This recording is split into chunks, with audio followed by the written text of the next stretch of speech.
Why are you popular? I'm not that sure.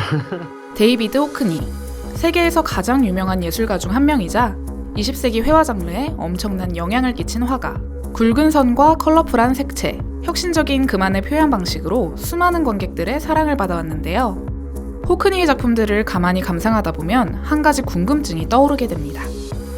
호크니의 작품엔 왜 물이 이렇게 많을까요?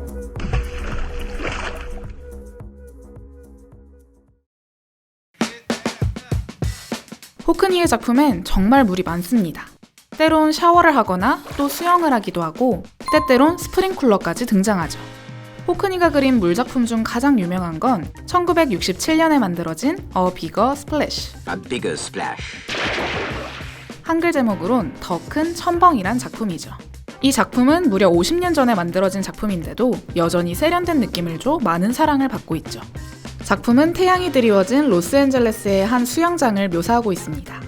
수영장 뒤론 핑크색의 현대적인 건물과 빈 의자가 위치해 있죠. 창문 속엔 이웃집 건물이 보이기도 합니다.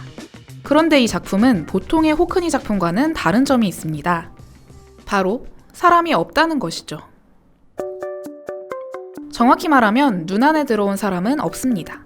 누군가 다이빙을 하기는 했는데 튀기는 물만 남아있고 사람의 형체는 확인할 수 없죠. 때문에 궁금증이 하나 생기는데요. 물속에 뛰어든 사람은 누구일까요?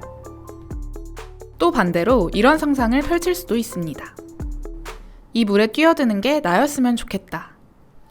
드넓은 수영장과 따사로운 태양, 현대적인 건물에 운치 있는 야자수까지.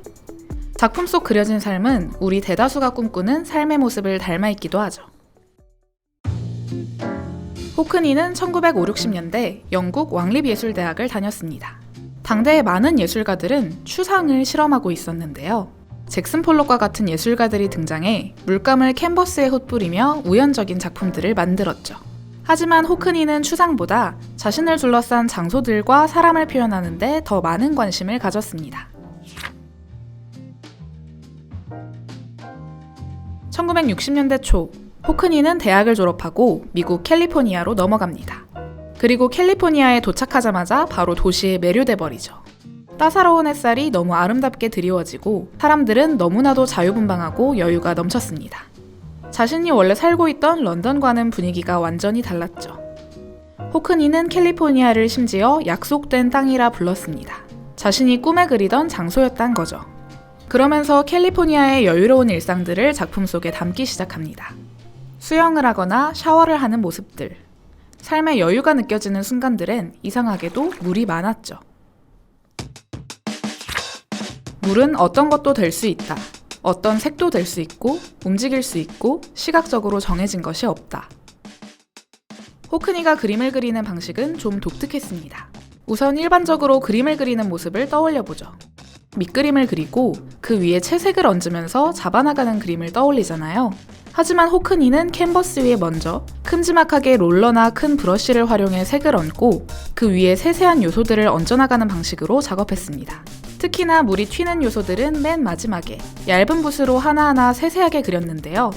더 큰 첨벙 작품을 그릴 때도 뒤에 있는 멋진 건물이나 거대한 수영장, 은은한 야자수보다 물 튀는 효과를 그리는데 훨씬 많은 시간을 쏟았다고 하죠.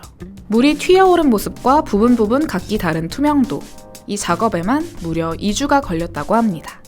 호크니의 초기작에서도 물 튀는 모습을 볼 수 있는데요. 하지만 더 큰 첨벙과는 큰 차이가 있죠.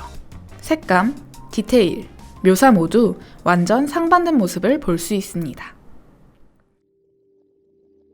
이게 단순히 런던과 캘리포니아의 차이는 아닙니다.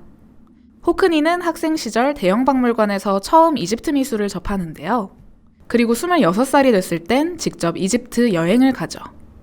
이 여행은 호크니 작품 인생에서 매우 중요한 터닝 포인트가 됩니다. 환상적인 3주였다. 사진기가 없었고 어디서나 눈에 보이는 모든 것들을 그렸다.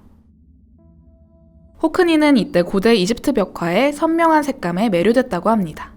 그리고 박물관과 학교에서 쉽게 접한 르네상스 작품들을 보면서도 사랑에 빠집니다. 르네상스 작품 특유의 우아한 기운과 균형 잡힌 구성, 깔끔하면서 밝은 색은 호크니의 작품 세계에 많은 영향을 주었죠.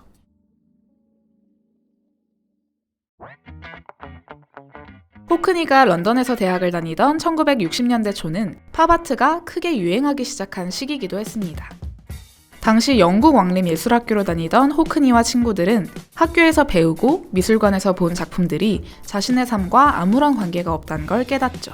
그 이후로 그들은 자신의 삶 주변에서 보이는 모든 것들을 작품 속에 담기 시작했죠. 더불어 미국으로 넘어왔을 때 호크니는 또 다른 충격을 받습니다. 미국에선 유럽의 팝아트와는 조금 다른 아메리칸 팝이 유행하고 있었는데요. 만화적인 색채와 구성을 통해 미국 사회의 일상들을 담고 있었죠. 호크니는 이런 아메리칸 팝아트를 보며 깔끔하고 강한 선처리에 매료됐고 이를 자신의 작품 속에 녹여내기 시작합니다. 그리고 호크니의 작품 세계에 영향을 준 가장 큰 사건이 있었으니 바로 사진. 1960년대에는 보급형 사진기가 유행하기 시작했는데요. 호크니는 일상 속 찰나를 담아내는 사진에 매료되었고 급기야는 직접 사서 여기저기 찍기 시작합니다. 그리고 이 사진들을 소스로 작품에 활용하기 시작했죠. 찰나를 기록하는 사진은 일상의 순간들을 담아내는 호크니에게 큰 영감을 줬습니다. 하지만 호크니는 사진을 단순히 묘사하려 하지 않았죠. 호크니는 사진으로 인해 회화가 위협받는다는 주장에 반대했습니다. 회화가 사라진다는 건 받아들일 수 없다. 왜냐하면 대체 불가능하기 때문이다. 사진은 충분하지 않다. 사진은 진짜가 아니다. 호크니는 사진이 수많은 정보를 쉽게 기억하게 해주는 편리한 도구라고 생각했습니다. 하지만 도구에 불과하다고 생각했죠. 결국 사람들의 삶 속으로 작품이 스며들게 만드는 건 예술가의 시각과 깊이라 생각했습니다. 이런 생각에서인지 자신의 관점으로 완전히 재조합한 사진 작품을 후에 내보이기도 했죠. 호크니는 실제 세상을 페인트나 연필로 새롭게 해석하는 것을 즐겼습니다. 일상 속의 여유로움, 자유분방함을 담으려 했죠. 그리고 이 과정에서 물은 찰나를 표현하는 중요한 매개체였습니다. 물이 튀는 장면을 찍을 때 물은 이미 다른 무언가가 돼버린다. 이 순간이 너무 빨리 지나기 때문이다. 나는 그래서 물을 그릴 때 굉장히 느리게 작업했다. 빛에 따라, 각도에 따라, 흐르는지 고여있는지에 따라 시시각각 변하는 물. 여러분의 눈엔 어떤 찰나가 비춰지시나요?